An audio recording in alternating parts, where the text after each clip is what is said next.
So when you first learned the practice, what did you think? Because it's a little different, right? I mean, you're talking, your eyes are open. You're what was your initial thought? Well, I've spent years and years meditating where my eyes are closed, and you don't. I've been on silent retreats. You don't say anything to anybody, and which was, well, sort of okay. But I mean, but I just sensed that, oh yeah, it is eyes open, and I get to talk to these people, and I thought, very cool. One of my first map practices actually was with Patricia, and she was coaching me. Said, Bruce, just look at me. Don't look up and away. And I thought, ooh, that's weird. Okay, I'll look at you. But there was that. I know part of it was fear of, oh my goodness, this is the founder of the whole thing. And that's been a process, letting go of that fear of the founder. But gently being brought into people's eyes, like what a revelation. And Patricia would say things like, well, it's home over there. And it took me months and months and months to really get that. I mean, for months it was more like, oh, that's a good idea. It's home over there. But then there came these moments when I said, oh my goodness, that's true. It really, it really is home over there. And that's been actually quite true of the practice in general. She'll say something, you'll say something, somebody will say something, and yeah, okay. And then hours or months later, oh.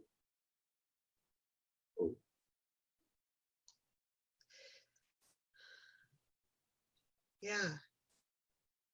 So there was a little bit of, sounds like a little bit of fear, a little bit of trepidation, Oh boy, especially when you're practicing with someone who is who you think knows what they're doing. Well, and she does. She does. She does. And Carolyne, I had this thought, like, what? At the beginning, 10 minutes? I'm supposed to talk for 10 minutes?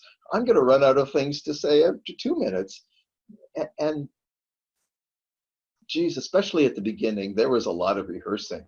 I'm going to say this, I'm going to say that, I'm going to say the other thing. And that's been a process too. And do I still rehearse? Oh, maybe a tiny little bit, but there's been such a transition there. Like the present moment is perfectly good enough. I don't have to reinforce it with steroids or something. How did you, because that's a huge shift from rehearsing, planning out, to allowing and being so kind of present to what's present. Can you pinpoint, like, where was that shift, or how was that shift? When was that shift? I started feeling, oh, this is cool. I'm about to censor what I was tempted just now to censor what I was going to say, because Bruce, that'll sound so weird. Anyway, I'll say it anyway. But I started feeling energy moving in my face. I started feeling a softening of the muscles. I started feeling like it felt like I had no bones sometimes, and everything was just slumping. I said, and there was slowly but surely a peace with that. It's not that it was totally strange. And there was an allowing of, it felt like an allowing of my mouth to open, and in its good time, something will come out of my mouth, some words. And it seemed like a very mysterious process of starting to trust what's going to come out of my mouth, and to not be in a hurry to have something come out. I can't pinpoint exactly when all this happened, but it was slow, but it was sure. Yeah, and it sounds like what also happened was that you stuck with it, that you yes, kept. Absolutely. Yeah. Yeah, because you've been there practicing was, for what, a year and a half at least now. yeah, a year and a half, and there was something magical here in these mutual awakening practice calls on the global community. We can look at as many as 25 folks on the screen at one time, called gallery view. And that, I'll tell you, that's been a meditation for me over the last year and a half. Like more and more and more, just seeing the beauty of all those people. They're quite, we're different from each other, of course, but it's like all that energy of the 25, it feels like it's coming right into me. And it feels natural now to just welcome that. That's beautiful. So why is the practice so important to you then? I mean, you've been talking about it, but like, can you describe or speak to why do you keep practicing? Why is it so meaningful? If I could sum up the practice in one word, it would be eyes, EYES. And wow, there is something absolutely magical and tender in simply looking into your eyes and being totally willing to stay there and feeling a very quiet and deep connection with people through the eyes. And wanting that, wanting the world to have that. It's me, yeah, of course it's me, and for you and other people that have been doing evolutionary collective work. But boy, it's bigger than that. It's like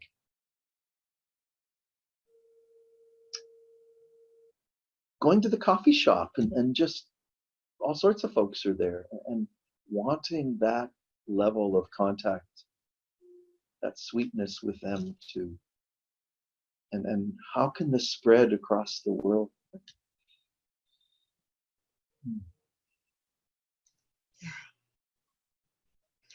So can you describe any palpable changes that have resulted, you think about your life a year and a half, 2 years ago, and you think about it now, has there been anything that's changed? You go, yeah, the practice really has actually, like I can feel how the influence or the results of the practice here in my life.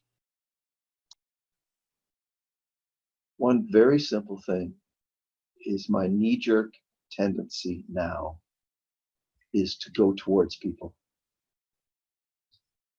I'd say 3 years ago, maybe it was like 50-50. Sure, I'll go towards people if they're looking okay or if they seem like a nice man. But there was far, far, far more fear 3 years ago.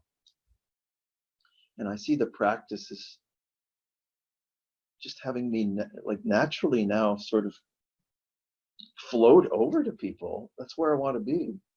I still like private time, of course, sure, but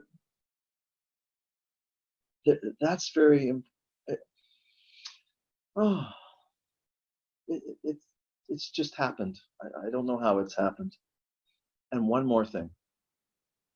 You see this thumb here? I've got arthritis in this thumb, and I have trouble with things like buttoning up my shirt. And a year and a half ago, 2 years ago, that was a big, horrible deal. Like, what's wrong with you? You can't button up your shirt very easily, blah, blah, blah, blah, blah.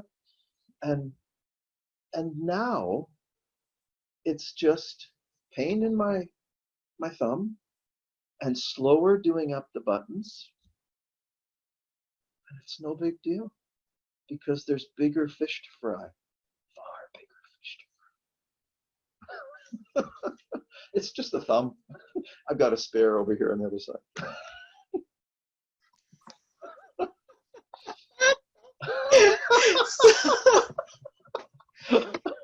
Yeah, and what you're pointing to is a freedom, right? There's a certain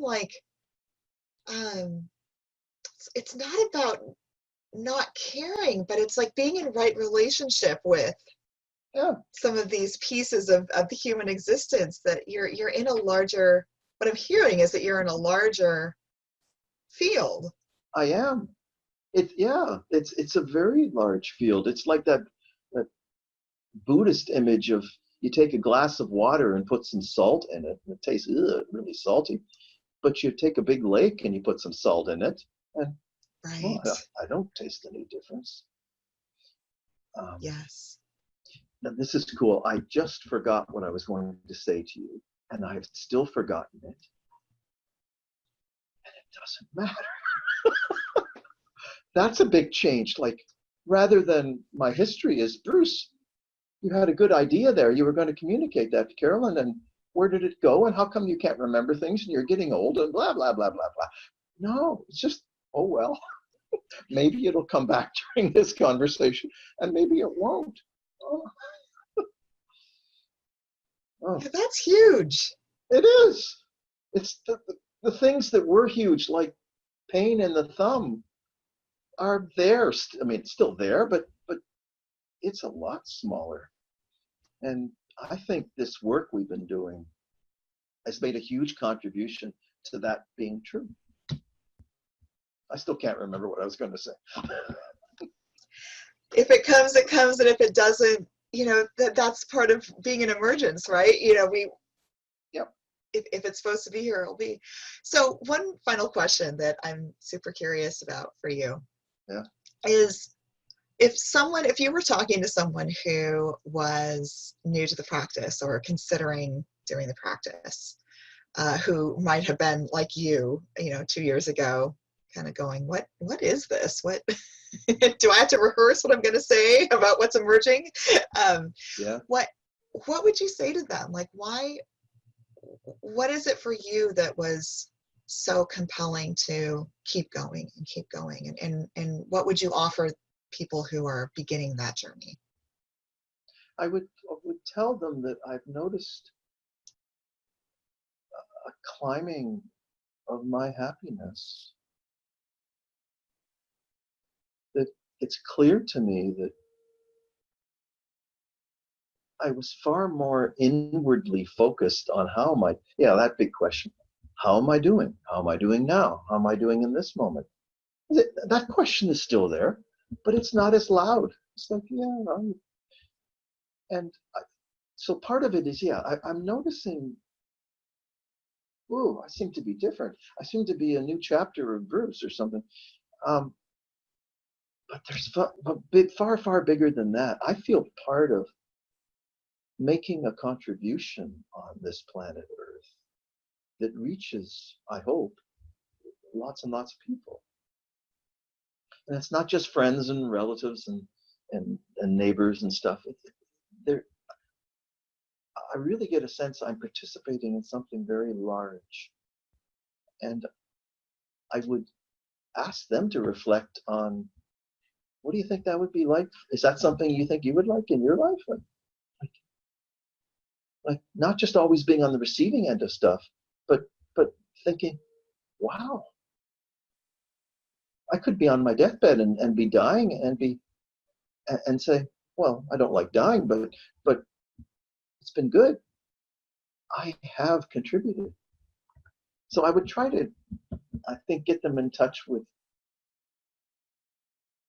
the largeness of the possibility of their giving to people. Thank you so much, Bruce. It's been wonderful to have this conversation with you, and just You're grateful welcome, for this time together. It's been fun. I laugh a lot. That's another thing. I laugh a lot more than I did maybe a couple of years ago. Yeah, me too. And there's words that have grown in stature. Like the word silly was sort of half negative, half neutral for me previously. Now it's really cool, like for people to be silly together. Yeah, beautiful. Well, thank you. Thank you, Carolyne.